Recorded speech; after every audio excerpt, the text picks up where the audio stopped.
Here is the uncomfortable truth most men never hear.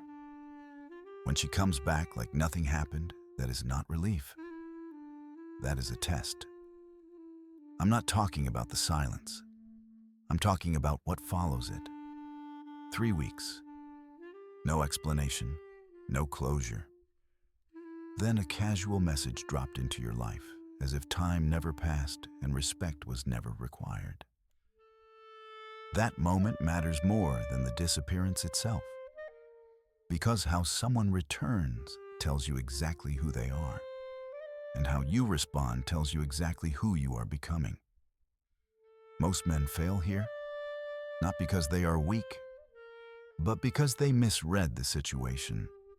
They mistake attention for interest, they mistake familiarity for value, and they mistake her return for validation. This isn't about winning her back. It's about whether you keep your frame or give it away quietly. Stay with me. By the end of this video, you'll know why she disappeared, why she came back this way, and how one calm response determines whether you earn respect or confirm you were always an option. Before we continue, drop a comment with your city and local time. And if this perspective resonates, subscribe. No pressure, just clarity. 3 weeks earlier, everything had felt stable. Not perfect, not dramatic. Just steady in the way that makes you lower your guard without realizing it. We were talking consistently. The conversations flowed without effort. There was curiosity on both sides. We had gone out a few times. Nothing rushed, nothing forced. Enough momentum to assume continuity. That assumption was my first mistake. The silence did not arrive with warning. There was no argument, no tension, no slow fade. One day she replied, the next day she didn't. Then another day passed, then another. Messages delivered, not opened. No explanation, no busy week. No, I'll get back to you. Just absence. At first I gave it space. That felt reasonable. People get busy. Lives overlap. Silence in small doses means nothing. But silence stretches. It accumulates weight. And when it does, the mind fills the gap. I remember checking my phone less often than more often. Not obsessively, but enough to notice the shift. A quiet question formed underneath everything else. Did I do something wrong? I didn't indulge it, but I didn't silence it either. I let it exist without feeding it. Confusion was the dominant emotion. Not anger, not desperation. Confusion. Things don't usually disappear without cause. When they do, the uncertainty is what lingers. I didn't chase. That part matters. I didn't send follow-up messages asking if everything was okay. I didn't ask for reassurance. I didn't try to restart conversation by pretending nothing happened. I sent one message after the silence began. Clear, neutral, no pressure. When that went unanswered, I stopped. Not as a tactic, as a boundary. I went back to my routine. Work, training, friends. The structure that existed before her returned to the foreground. I didn't dramatize her absence. I didn't narrate it as loss. I treated it as information. Days passed, then weeks. And with time, something subtle happened. The emotional charge weakened, the curiosity dulled. The need for resolution faded. When someone removes themselves without explanation, the mind eventually adapts. It closes the loop on its own. By the 3rd week, she was no longer part of my daily thoughts. Not because I forced detachment, because detachment happens naturally when there's nothing to engage with. Then she came back. It wasn't dramatic. No apology, no explanation, no acknowledgement of the gap. Just a casual message placed gently into my day. Hey, how have you been? That was it. No reference to the silence, no recognition of absence, no indication that anything had happened at all. The tone wasn't nervous, it wasn't warm, it was familiar. Comfortable? as if the last 3 weeks had been a pause button instead of a decision. I stared at the message longer than I expected, not because I didn't know what to say, but because I understood that whatever I said would matter more than the words themselves. This was not a conversation. It was a moment of definition. Her return created an immediate fork in the road. On one side was ease, responding normally, picking up where things left off, enjoying the familiarity, allowing the situation to reset without friction. That path promised comfort. It promised relief from uncertainty. It promised the illusion that nothing had been lost. On the other side was clarity. And clarity is rarely comfortable, because clarity requires acknowledging what actually happened, not what you wish had happened. It requires treating behavior as meaningful even when doing so risks closing a door. Most men instinctively choose the first path, not because they are foolish, but because relief is seductive. When someone disappears, it destabilizes. When they return, the nervous system relaxes. That relaxation feels like a reward. But rewards that arrive without accountability teach the wrong lesson. I knew that if I responded casually, I would be answering a question she hadn't asked out loud. Am I still welcome without explanation? Do I still have access without consequence? Silence had already been established as acceptable behavior. This response would determine whether it became a pattern. It's important to understand what her return did not mean. It did not automatically mean regret. It did not mean reflection. It did not mean she had processed her behavior and chosen to repair it. A return without acknowledgement carries no such information. It only communicates availability. And availability on its own has no value. The real information was not in the message. It was in what was missing from it. No ownership, no accountability, no curiosity about how the absence landed. That absence of awareness told me more than any explanation could have. People who value connection protect it. When they disrupt it, they address the disruption. They don't pretend it never occurred. Pretending is avoidance. And avoidance is a pattern, not an accident. This wasn't about punishment. It wasn't about holding grudges. It wasn't about proving anything to her. It was about deciding what kind of treatment I was willing to normalize. If I responded warmly, I would be agreeing silently that disappearing without explanation was acceptable, that my time required no consideration, that access to me could be paused and resumed at her convenience. That agreement would not be undone later. Moments like this don't announce themselves as tests. They arrive disguised as opportunity, as relief, as second chances. But they are tests nonetheless, not of loyalty, of standards. I didn't feel angry. That's important. Anger clouds judgment. I felt calm, observant, almost detached. The emotional distance I had gained during the silence allowed me to see the situation without urgency. Urgency is the enemy of self-respect. I asked myself one question, and only one. If this becomes the template, am I okay with it? Because whatever I did next would set the template. This wasn't about salvaging something. It was about evaluating whether there was anything worth salvaging at all.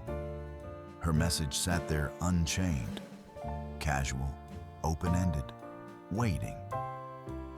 And I understood that the power in this moment didn't come from saying the perfect thing. It came from refusing to pretend that nothing had happened. Most men never recognize this moment for what it is. They feel something familiar first, relief. The tension that had been sitting quietly in the background finally releases. The unanswered question receives a response, even if the response explains nothing. That emotional release is powerful. And it is precisely why so many men make the same mistake. They respond too quickly, not because they are careless, but because their nervous system interprets her return as resolution, as if the silence was a misunderstanding instead of a decision, as if the return itself repairs the absence. It doesn't. What actually happens in that moment is a subtle collapse of leverage. The man doesn't realize he had any leverage at all. He thinks leverage means manipulation or control. It doesn't. Leverage simply means that behavior has consequences. When she disappears, she creates distance. When she returns casually, she is testing whether that distance mattered to you. If it didn't, she learned something important.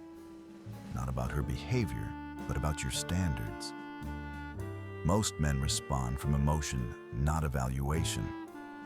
The first trap is relief-based compliance. He's glad she's back, so he acts like she never left. He jokes. He engages. He fills the space with warmth. He rewards the return without addressing the absence. In doing so, he answers her unspoken question. Yes, you can leave, and come back without explanation. Once that answer is given, it cannot be taken back. The second trap is curiosity disguised as maturity. He wants to know where she went, what happened, whether there was someone else. So he engages, hoping conversation will bring clarity. He tells himself he's being calm and open-minded. But curiosity that ignored boundaries is not maturity. It's anxiety wearing a rational mask. By engaging enthusiastically, he gives her what she wants before she gives anything in return. Attention, interest, emotional access. And he does it without requiring accountability. The third trap is ego gratification. Some men interpret her return as proof of their value. She came back because she missed me. She realized she made a mistake. I must have stood out.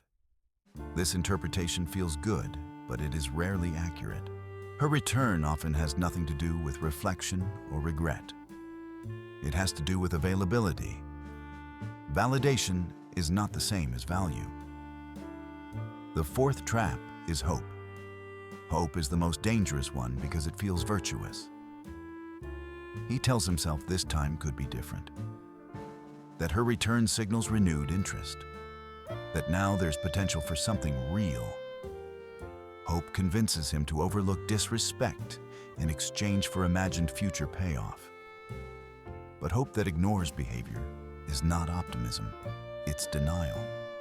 All four traps share the same outcome. The man abandons his position quietly. He doesn't confront, he doesn't demand, he doesn't even consciously decide. He simply slides back into engagement as if the interruption never happened. And she notices. Women are exceptionally sensitive to emotional power dynamics. Not because they analyze them intellectually, but because they feel them.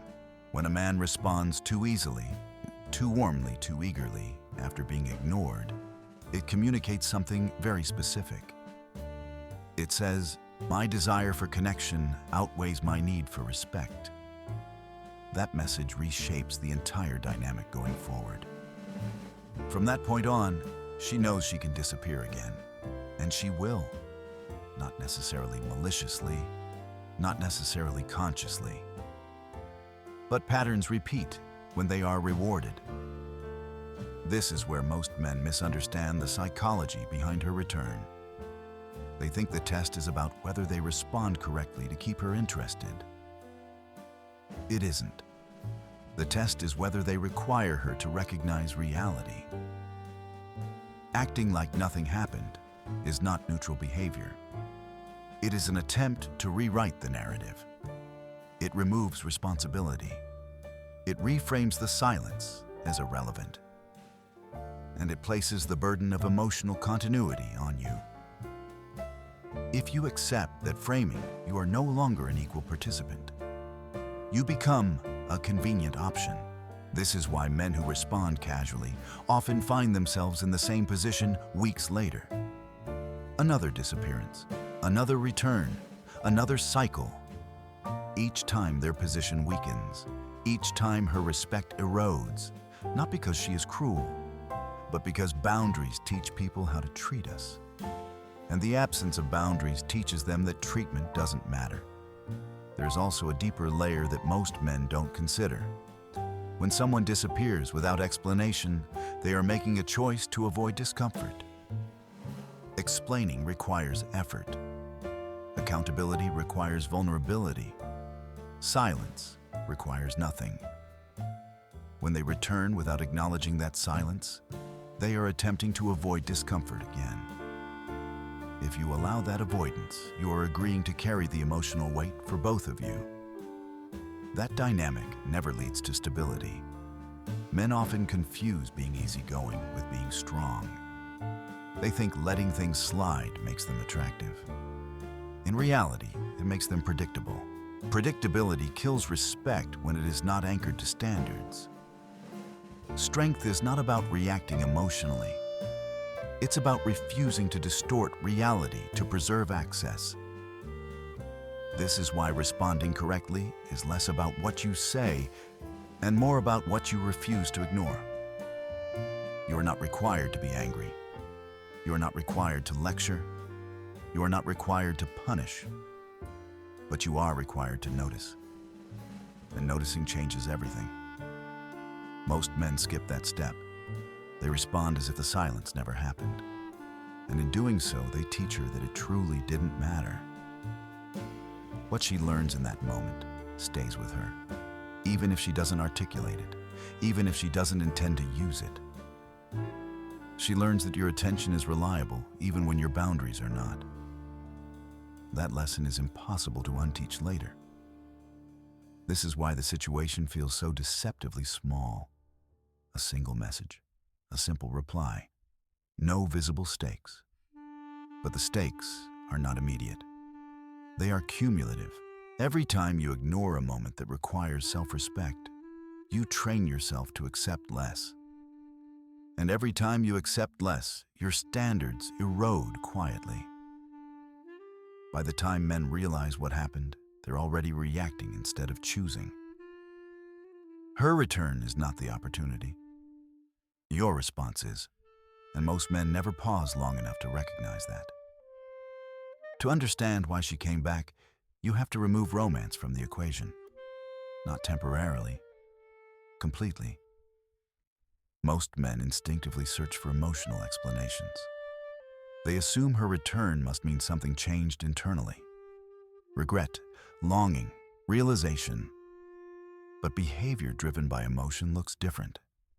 It carries weight. It carries acknowledgement. It carries risk. Her return carried none of that. What it carried was efficiency.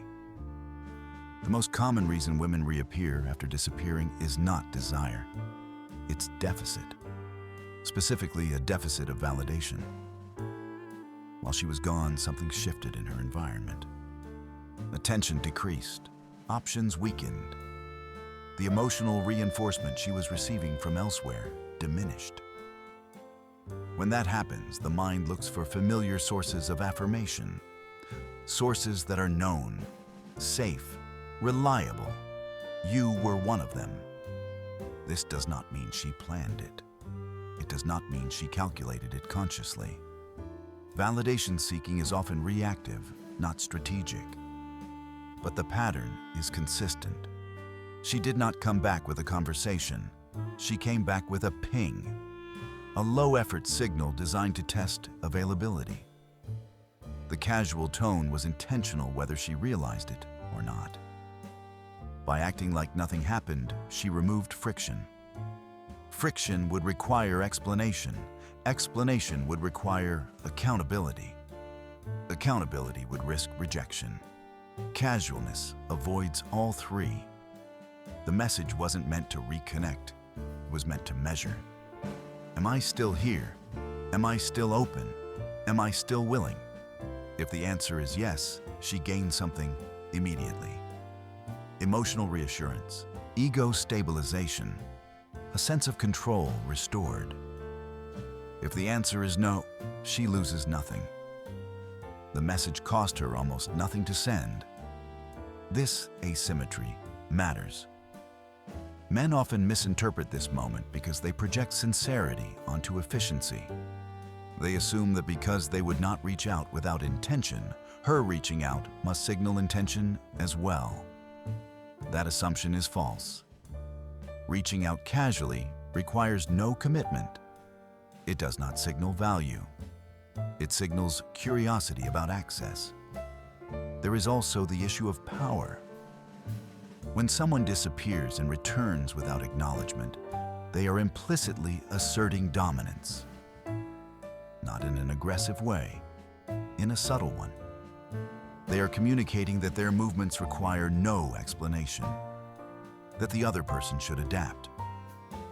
If you accept that framing the power dynamic is set, this is how rotation dynamics form. Many women consciously or unconsciously maintain backup connections. Men they don't fully disengage from. Men who represent attention, familiarity, or emotional safety. These connections are not prioritized. They are stored. When primary options fail, backups are activated. A casual return is the activation signal. It does not mean you were chosen. It means you were available. The difference is critical. Availability without boundaries is not flattering. It is functional.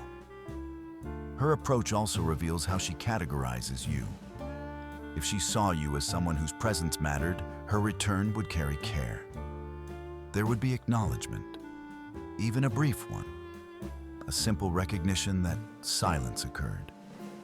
The absence of that recognition indicates one of two things.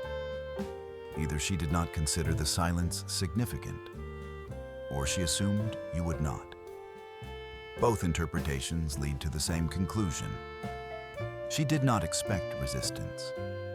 This expectation comes from experience, from patterns that have worked before, from men who responded with enthusiasm, relief, and gratitude instead of evaluation.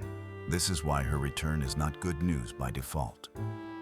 It is neutral information, and information must be interpreted accurately. Another important detail is timing. She did not return during the silence. She returned after it ended emotionally for you. When the connection had cooled, when the emotional charge had dropped. That timing suggests she did not fear losing you. Fear of loss motivates effort. Lack of fear motivates minimalism. Her minimalism speaks volumes. Men often argue internally at this stage. They tell themselves they are overanalyzing, that it's not that deep, that requiring explanation feels confrontational. But respect does not require drama. It requires recognition. You are not asking her to justify herself. You are asking her to acknowledge reality. Pretending nothing happened is not kindness. It is avoidance. And avoidance is a trait. People who avoid accountability in small moments avoid it in large ones. If she cannot acknowledge a 3-week absence, she will not acknowledge misunderstandings, emotional impact, or boundaries later. The behavior scales. This is why the way she returns matters more than the fact that she returned. The return itself is meaningless without context, and she provided none, which means the context must be created by your response. You either allow the narrative to stand as she presented it, nothing happened, or you reassert reality calmly. There's no third option. Men who respond positively often tell themselves they will address the silence later. They think they can enjoy the reconnection now and bring up the absence once things feel stable again. That moment never comes. Once you accept the framing, revising, it later feels like a complaint instead of a standard. The timing shifts. The leverage disappears. Boundaries introduced after access has been granted feel punitive. Boundaries introduced before access feel natural. This is the difference between strength and reaction. Understanding why she came back is not about vilifying her. It's about removing fantasy. She did not return because something awakened inside her. She returned because something quieted elsewhere. That distinction protects you. It allows you to respond without hope, without resentment, without urgency. Just clarity. And clarity is the foundation of every response that follows. The moment you accept her return without acknowledgement, a pattern solidifies. Not verbally, not explicitly.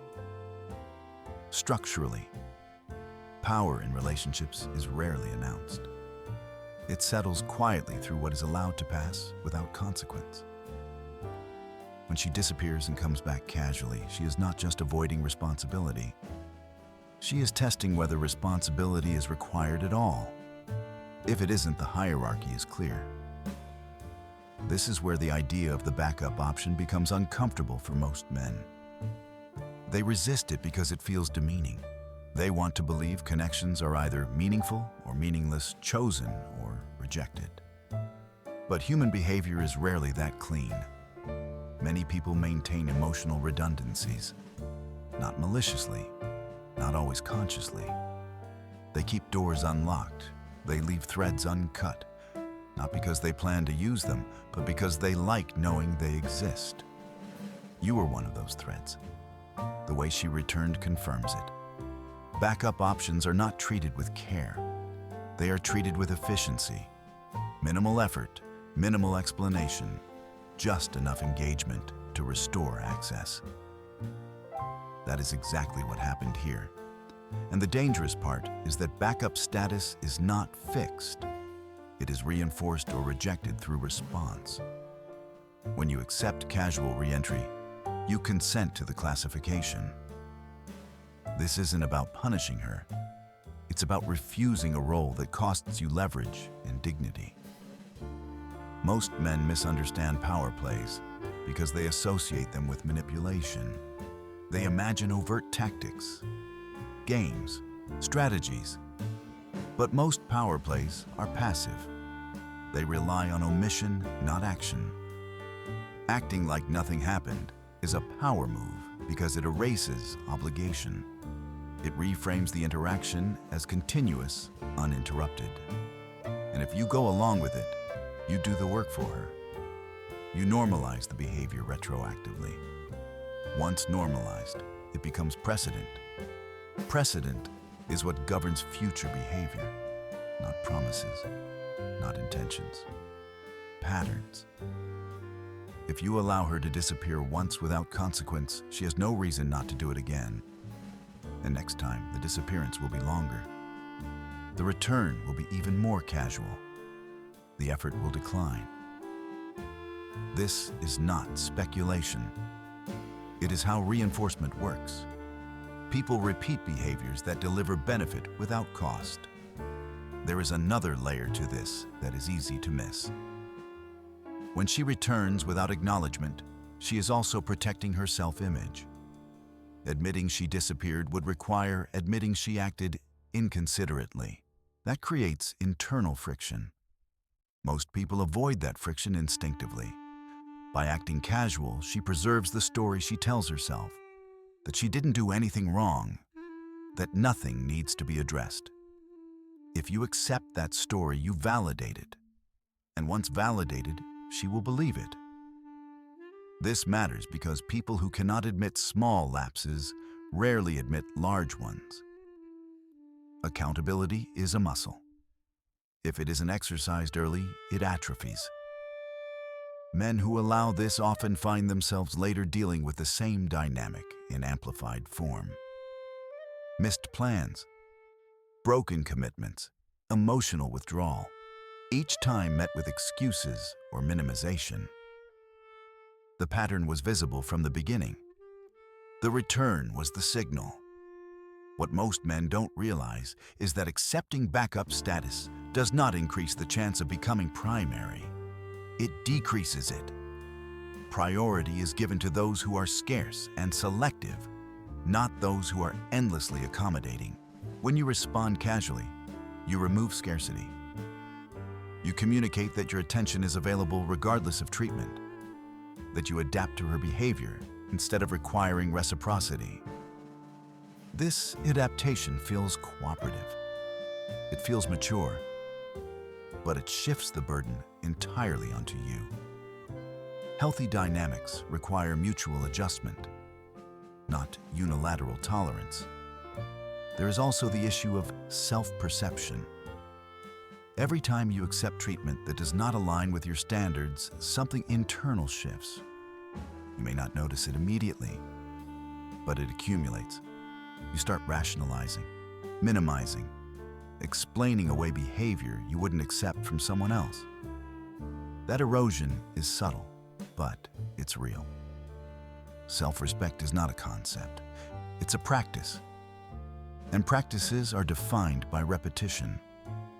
If you repeatedly accept casual disrespect, you train yourself to expect it. And expectations shape emotional responses. Over time, you become less reactive, not because you are stronger, but because you expect less.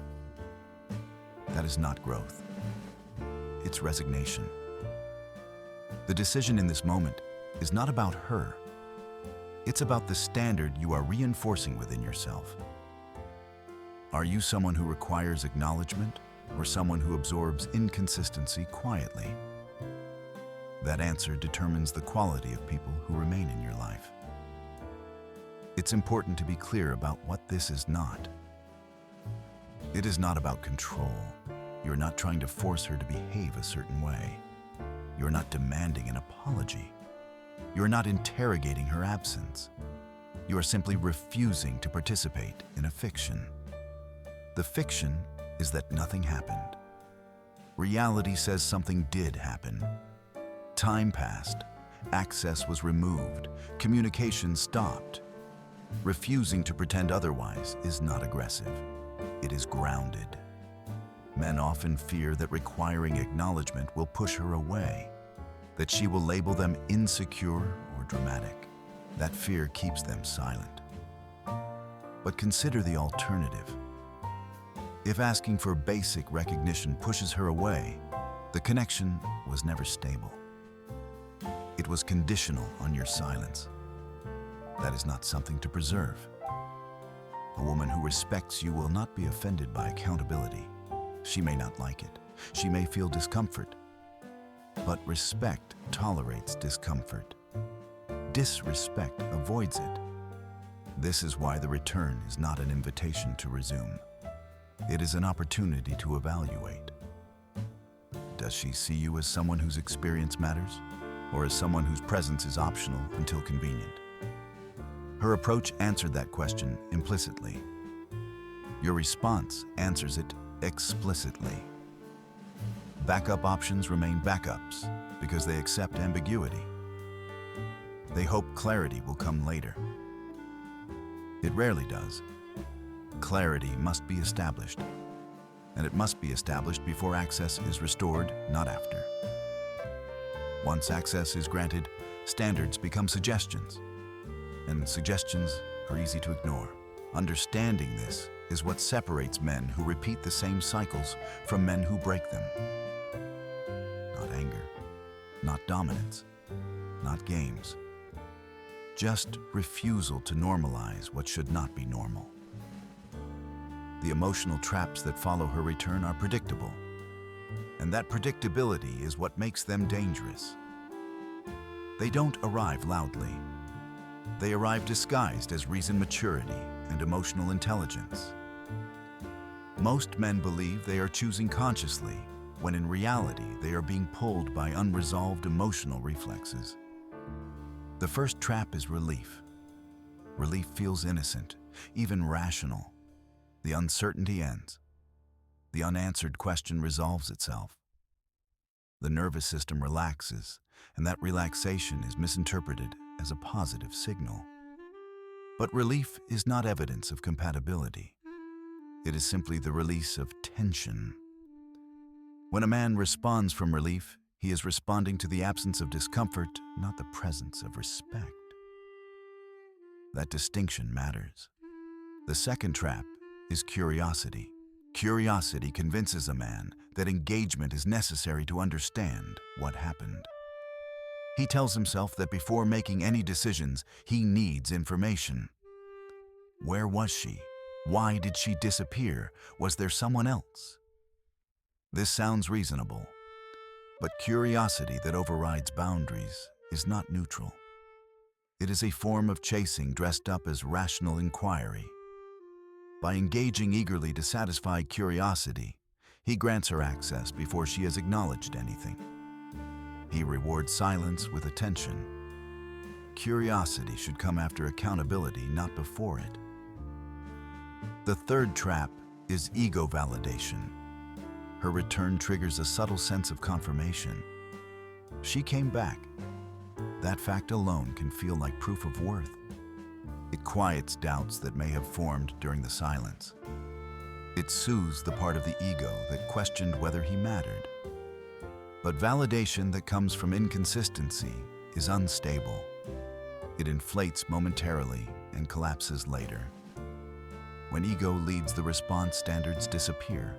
The man becomes invested in preserving the feeling of being chosen, even if being chosen costs him dignity. The fourth trap is hope. Hope is the most corrosive because it encourages reinterpretation of reality. The man tells himself that the return means renewed interest, that maybe she reflected, that maybe this is the beginning of something more stable. Hope reframes behavior into potential. It focuses on what could be instead of what is. And what is this: she disappeared without explanation and returned without acknowledgement. Hope asks you to ignore that. When men fall into these traps, they often believe they are being emotionally mature. They pride themselves on being understanding, flexible, non-confrontational. But emotional maturity is not the absence of standards. It is the ability to maintain them without emotion. Another common trap is reinterpretation. Men tell themselves she must have had a valid reason: stress, family issues, work pressure. They invent context to soften the behavior even when none was offered. This is not compassion. It is projection. True compassion does not require self-abandonment. If she had a reason, she could have shared it. The fact that she didn't is the data point. Men who reinterpret instead of responding to reality often do so because they fear being seen as difficult. They want to be the man who is easy to be with. They confuse accommodation with value. But being easy to access is not the same as being easy to respect. When these traps are triggered, the response becomes reactive. The man responds because something is pulling him forward emotionally, not because he has decided that engagement is deserved. That loss of agency is subtle. It feels like choice, but it isn't. Another overlooked trap is the fear of finality. By not addressing the disappearance, the man keeps the situation ambiguous. Ambiguity feels safer than clarity because clarity closes doors. It forces decisions. Ambiguity allows hope to remain alive. But ambiguity benefits the person with less investment. Clarity benefits the person with standards. By accepting ambiguity, the man delays discomfort at the cost of self-respect. Men often think they are preserving peace. What they are actually preserving is imbalance. There is also the trap of self-comparison. He thinks about other men. He imagines that if he doesn't respond positively, someone else will. That if he sets standards, he will be replaced by someone more accommodating. This scarcity mindset drives compliance. It convinces him that tolerating disrespect is the price of connection. But connections built on tolerance instead of mutual consideration decay quickly. The final trap is narrative attachment. The man has already invested in a story, a version of how things were going, a future that might have unfolded. Her disappearance disrupted that narrative, but her return offers a chance to restore it. Rather than letting go of the story, he tries to revive it. But stories that require ignoring reality are not stable. They collapse under pressure. All of these traps share one feature: they shift focus away from behavior and toward emotion. Behavior is the only reliable indicator. Emotions fluctuate. Stories change. Intentions are invisible. Behavior is observable. A woman who values you will not leave you in silence. And if she does, she will acknowledge it. That is not a high standard. It is a basic one. Men fall into these traps not because they are weak, but because they have been conditioned to prioritize harmony over honesty, to smooth things over, to avoid friction. But friction is not inherently negative. Friction reveals where misalignment exists. Avoiding it doesn't eliminate the misalignment. It just hides it temporarily. The moment she returned was not a moment to feel. It was a moment to assess. The men who fail do so because they respond to what they feel instead of what they see. They feel relief. They feel curiosity. They feel validated. They feel hopeful. What they see is silence, followed by casual access. Responding from sight instead of sensation is the skill that separates men who maintain self-respect from men who repeat cycles. And that skill can only be practiced when you resist these traps deliberately. At some point, reaction must give way to principle. If you strip this situation down to its core, the question is simple. What does access to you require? High-value men are not defined by arrogance or control. They are defined by consistency. Their standards do not fluctuate based on attraction, fear, or hope. They do not punish. They do not plead. They require alignment. Requiring acknowledgement is the first and most important expression of that alignment.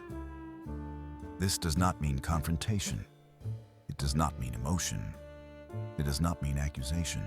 It means naming reality calmly and allowing the other person to respond to it. When someone disappears and returns without explanation, pretending it didn't happen is a distortion. Correcting that distortion is not aggression, it is grounding. A simple statement does more than a long conversation ever could. You disappeared for a few weeks without saying anything. What happened? That sentence does three things simultaneously. First, it acknowledges reality. You're not rewriting history to preserve comfort. You are naming what occurred.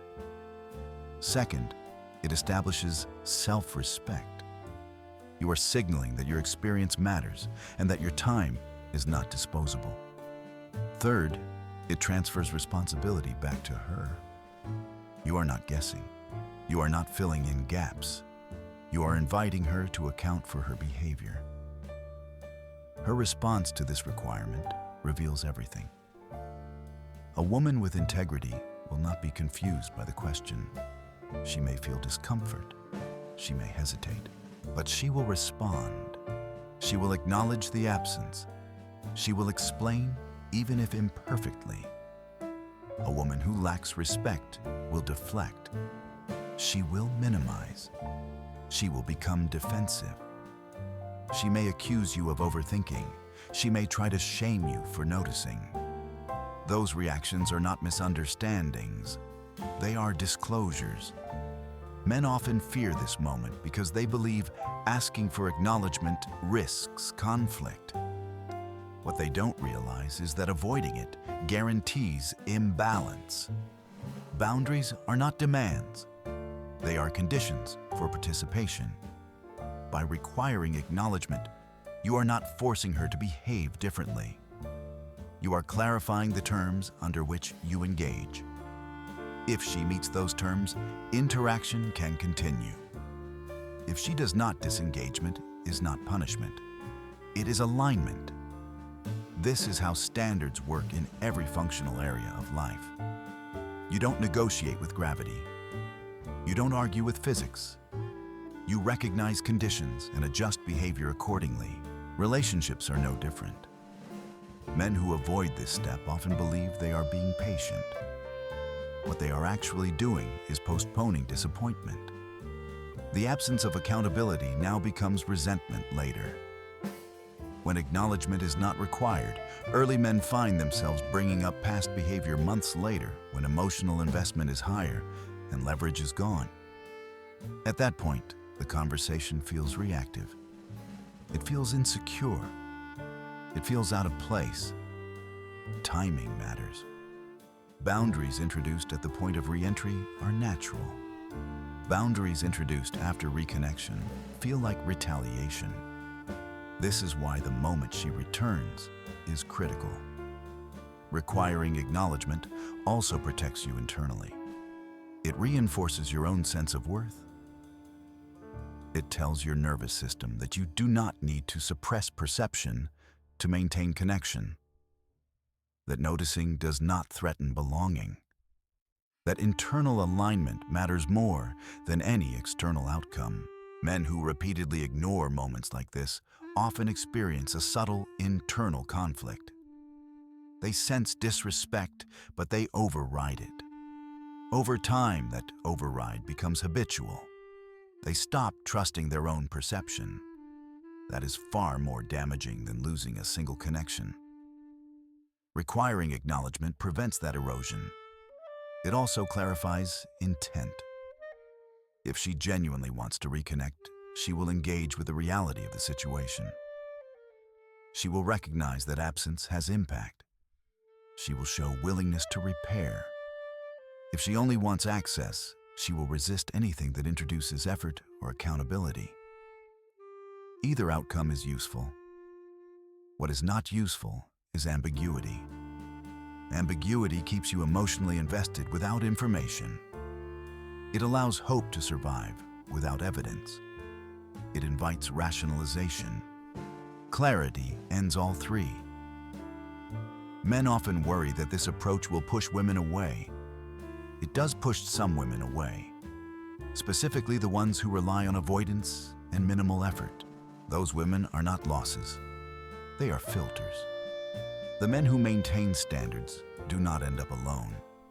They end up surrounded by people who know the cost of access. This does not mean every woman will respond perfectly. Some will acknowledge but stumble. Some will explain poorly. Perfection is not the standard. Willingness is. A woman who respects you will try. A woman who doesn't will try to avoid. That difference matters more than the explanation itself. Requiring acknowledgement also sets a precedent for future challenges. Every relationship encounters misalignment, missed calls, miscommunication, emotional distance.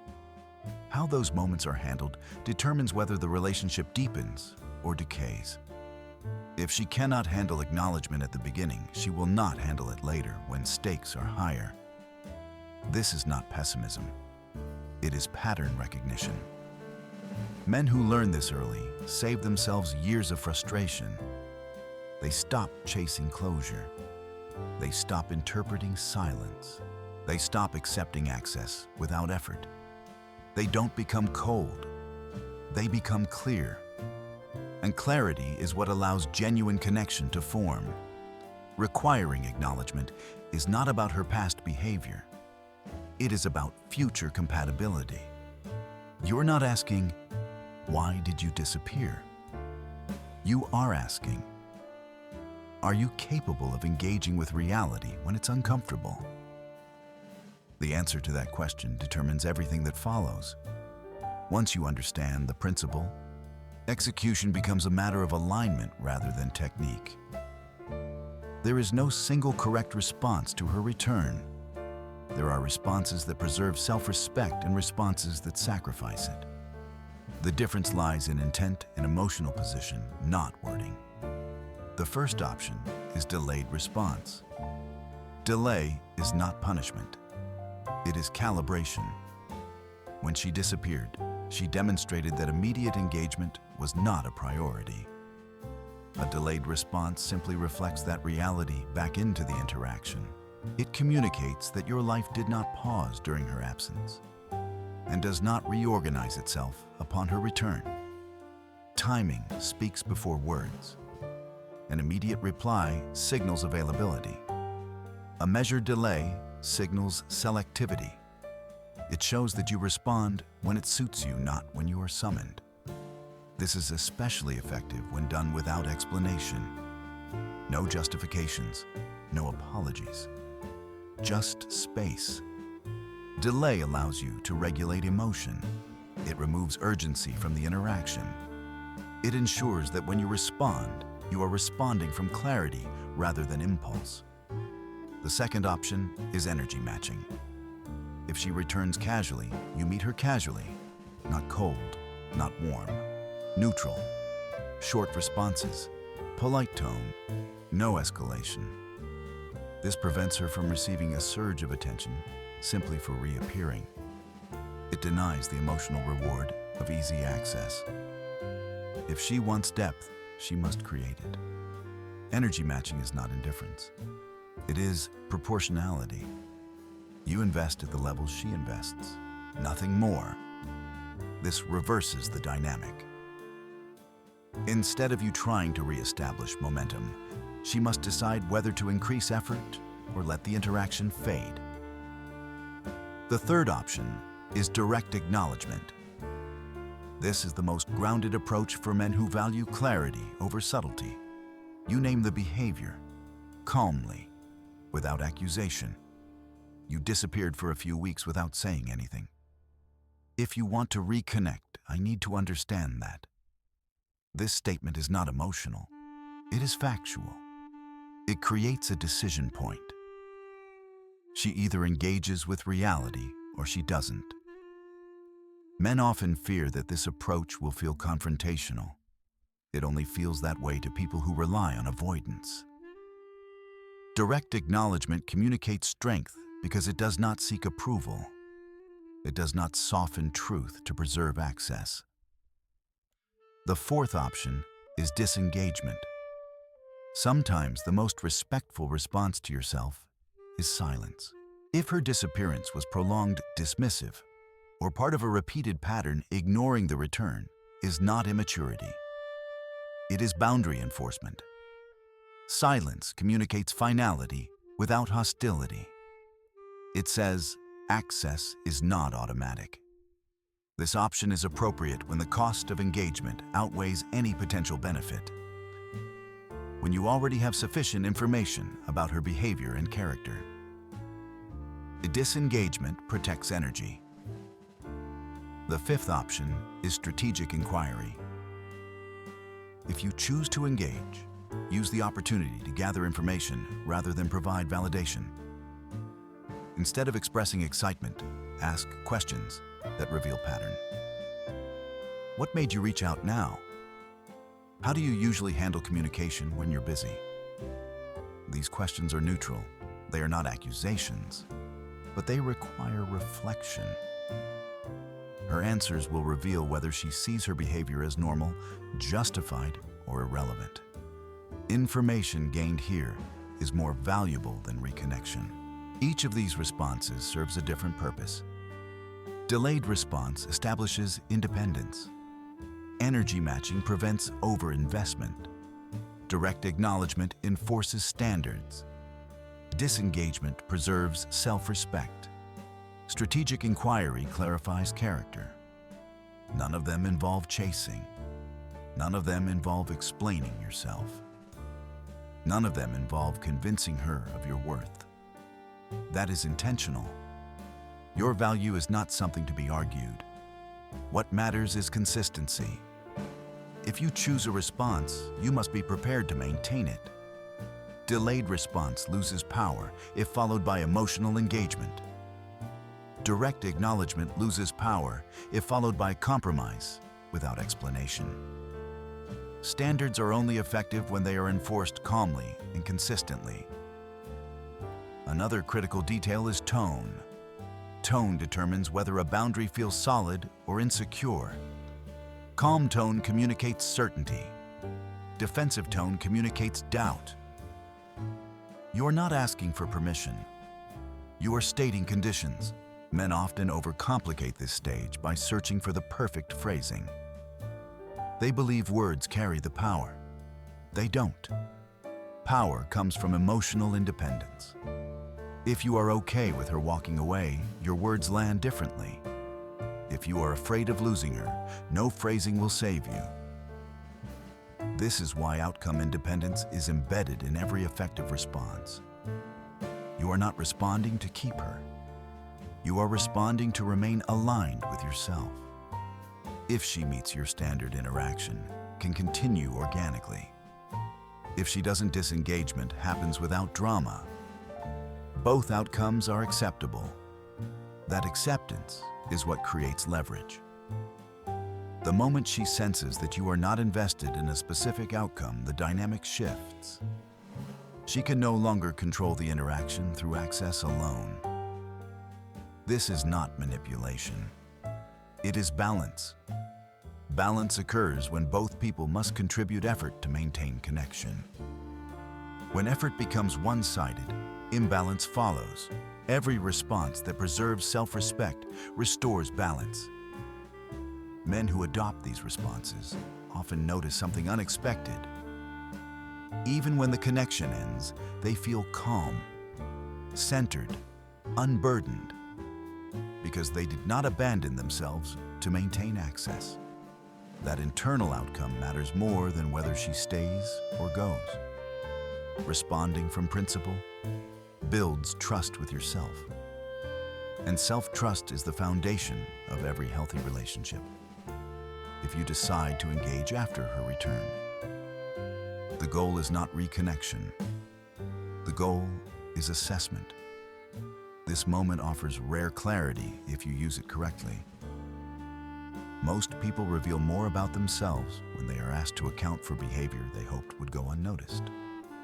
How she handles the situation tells you far more than how she acted when things were easy.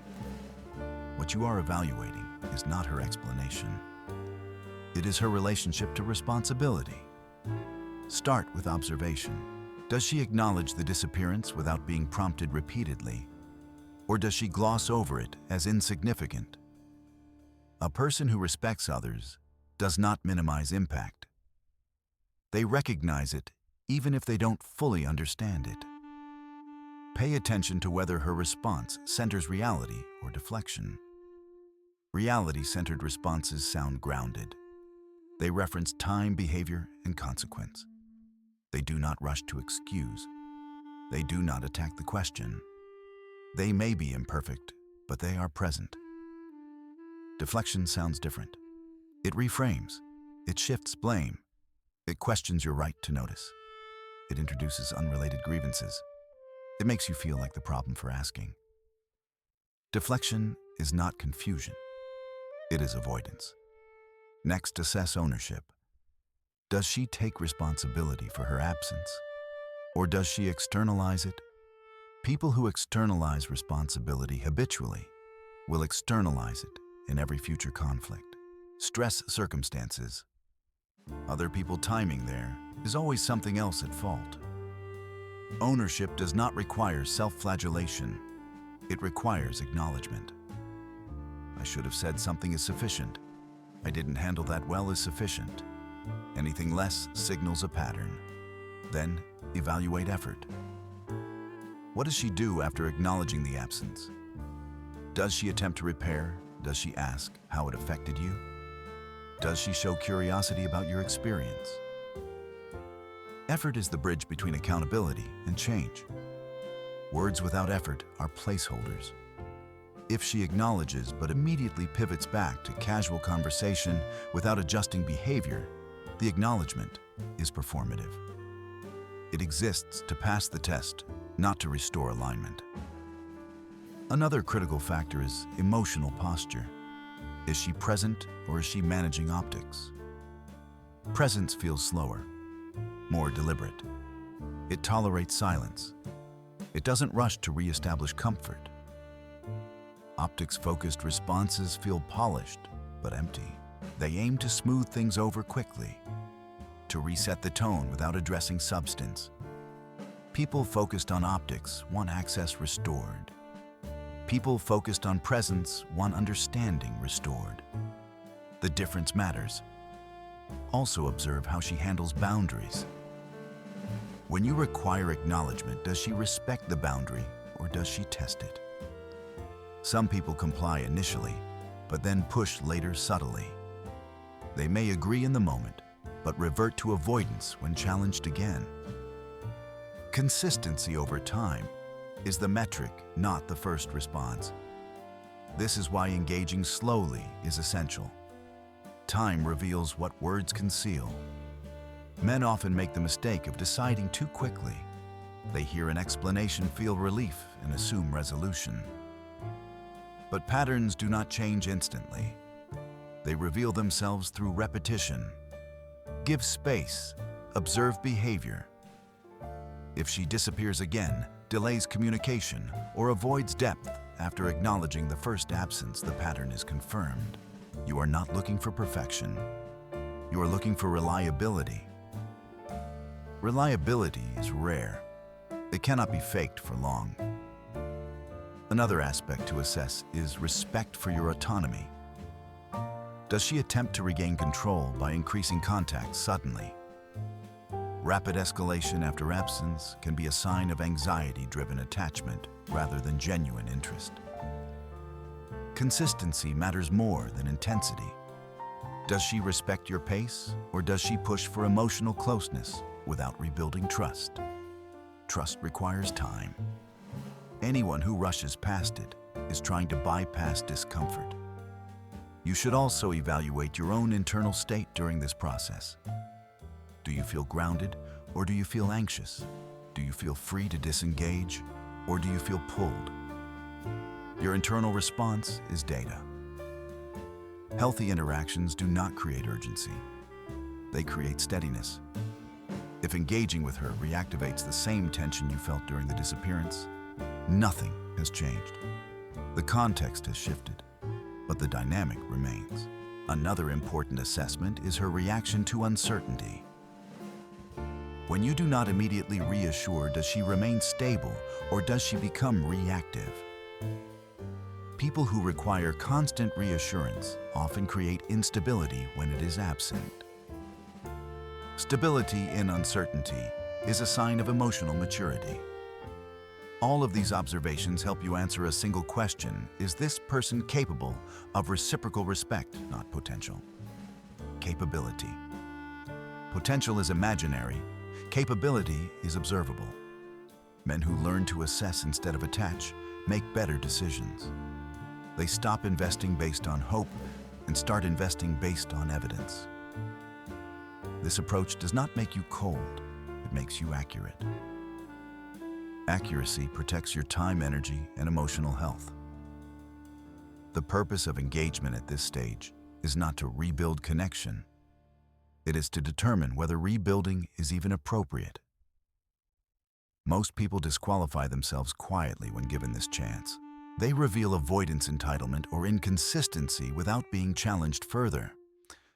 When that happens, disengagement becomes easy. Clean, free of resentment. You are no longer rejecting her. You are responding to information. That distinction matters for your own peace. People often say relationships fail because of miscommunication. More often, they fail because of misinterpretation. This stage corrects that. It replaces assumption with observation, fantasy with data. And once you see clearly, decisions become simple. Before we end, and there is one lesson here that reaches far beyond dating. How people treat your time is how they see your value, not what they say. Not what they promise. What they do when it costs them nothing to disappear. Life will repeatedly offer you moments like this. Not always romantic, sometimes with friends, sometimes with work, sometimes with people you hoped would show up differently. In those moments, the real decision is never about them. It's about whether you are willing to override your own perception to keep access. Many people learn to tolerate inconsistency because they confuse endurance with maturity. They think strength means absorbing discomfort quietly. But real strength is quieter than that. It is the ability to notice, to pause, and to choose alignment over attachment. You don't need to punish. You don't need to explain yourself endlessly. You don't need closure from people who avoid accountability. You only need one thing: the discipline to not betray your own standards for temporary comfort. When you stop negotiating your self-respect, something changes. You become calmer, clearer, less reactive, and ironically more attractive, not because you demand more, but because you no longer accept less. Some people will rise to meet you. Others will fall away. Both outcomes are progress. If this perspective resonated with you, I'd like to hear from you. Leave a comment with your thoughts, or even just where you're watching from and the time it is for you right now. And if you value content that prioritizes clarity, self-respect, and real psychological insight, consider subscribing. No pressure, just an open invitation. Your standards shape your future more than any single person ever could.